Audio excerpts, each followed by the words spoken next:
I ran into this last week. Here's what fixed it for me. If you're looking to cancel your Target Circle membership, follow these straightforward steps. Step 1. Open the Target Circle app. Launch the Target Circle app on your mobile device. Make sure you're relogged into your account to access your membership settings. Step 2. Navigate to Account Settings. Once you're in the app, tap on the account icon located at the top right corner of the screen. This will take you to your account settings. Step 3. Select Membership Options. In the account settings, look for the section labeled Membership. Tap on it to view your membership details and options. Step 4. Choose Cancel Membership. Within the membership options, find the Cancel Membership button. Tap on it to initiate the cancellation process. You may be prompted to confirm your decision. Note, if you don't see the button, ensure your app is updated to the latest version. Step 5. Confirm cancellation. Follow the on-screen instructions to confirm your cancellation.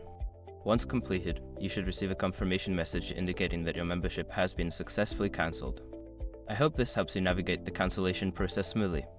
If you have any questions, feel free to ask.